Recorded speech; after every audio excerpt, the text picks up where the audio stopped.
Sa kabila nga ng sunod-sunod na pagkatalo ng Gilas Pilipinas, mantakin nyo meron na nga tayong home court advantage, tapos sa atin pa yung crowd. Ang masakit nga ay wala pa tayong naipapanalo kahit isa, at sa classification match ay tinalo pa tayo ng number 62 FIBA ranking na South Sudan. Ano nga ba ang naging problema at ano nga ba ang kulang sa Gilas Pilipinas? Well, bukas meron pa nga tayong isang laban kontra naman dito sa China. Must win situation na nga ito sa Gilas Pilipinas dahil kung matatalo pa tayo dito sa China bukas, ang record nga natin sa FIBA World Cup ay 0-5 at mabibit pa natin yung record sa Colombia noong 1982 kung saan sila nga ang nag-host at wala rin silang naipanalo.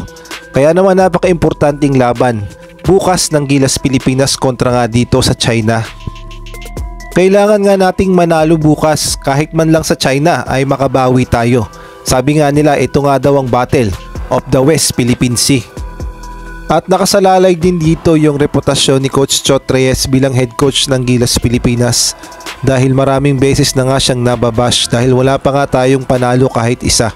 Dito nga ay hindi na niya pinansin yung mga press at dire-diretso lang siyang maglakad. Kailangan nga ibuhos na ng Gilas Pilipinas ang 100% bukas laban sa China. Nakakahiya naman kasi kung matatapos ang FIBA World Cup tapos kahit isang panalo, wala man lang tayong naipanalo dito pa mismo sa sarili nating bansa. Kaya naman bukas, dapat 100% ang magiging game plan ni Coach Chot Reyes laban sa China. Sa ibang balita naman, bigo man tayo sa FIBA World Cup ay meron namang Asian Games at eto ngang si Justin Brownlee ay handang-handa na para sa paparating na Asian Games sa September 23. Dito nga ay makikita natin na nagsushooting na nga itong si Justin Brownlee. At syempre, yung weakness ng Gilas Pilipinas na 3 points, ito nga yung kinakabisado ni Justin Brownlee.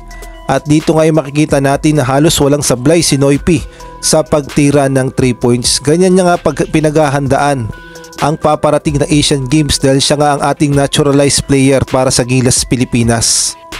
At ito nga yung mga makakalaban ng Gilas Pilipinas sa 2023 Asian Games sa Hangzhou, China. Nasa Group C nga tayo, makakalaban natin yung Jordan, Bahrain at gayon na rin ng Thailand. Sa tingin ko naman ay kakayanin ng Gilas Pilipinas ang ating mga kabraket. At ang PBA legend nga ng si Sir Jerry Cundinera ay nagbigay nga ng saloobin patungkol nga dito kay Jordan Clarkson na alam naman natin na naturalized player ng Gilas Pilipinas. Sabi niya nga ay hindi daw failure itong si Jordan Clarkson para sa FIBA World Cup sa Gilas Pilipinas. At na ipagkumpara niya rin itong si Jordan Clarkson dito nga kay Justin Brownlee. Kaya naman pakinggan natin ang kanyang sinabi. So I don't see any reason na failure si JC dito. Kung si Brownlee gusto nila subukan, magaling din yon. Pero hindi makakapagbaba si JC na si Brownlee ng bola pagka kailangan ng backward support. So marami ding pros and cons, marami ring upside, downside. Yung kakulangan ni JC, pwedeng punuan ni Brownlee, pero yung kakulangan ni Brownlee, ganun din. Marami din kailangan nating punuan dito sa parehong dalawang mahusay na player na to. At sa akin, dito, meron gusto kong banggitin itong si Drew. Si Drew, may nabanggit siya, Drew Hawks, na mahilig daw mag-ISO si JC kasi yun nga, na-address na natin yan. Bakit madaling mag-ISO? Yun ang laro niya. Kasi si JC kasi, kung pagtitignan mo sa NBA, hindi siya kailangan mag-create pa. Basta si JC, last recipient ng bola, attack mode yan. Hindi yan mag-bebuelo-buelo, matagal didiskarte. Parang Luka Doncic, hindi siya ganon. Si JC, pagtanggap mo ng bola, boom, score agad yan. Dito nga lang medyo pumasa sa Gilas eh. Pero sa ibang team yan, ako, parang metro ng taxi kamay niyan. Patak ng patak yan, score ng score. Parang kontador na Meralco. Ikot yan. Hindi yan kamot. Dito lang yan pumasa sa FIBA, pare. Yan, kung titignan mo sa game. At ito, sinasabi to ni Bert Burilla, sistema daw. O, baka pwede yung sistema kailangan ng adjustment. Kasi baka kailangan talagang maglagay ng talagang point guard para magkaroon ng order hindi naman pambabaran, baka siguro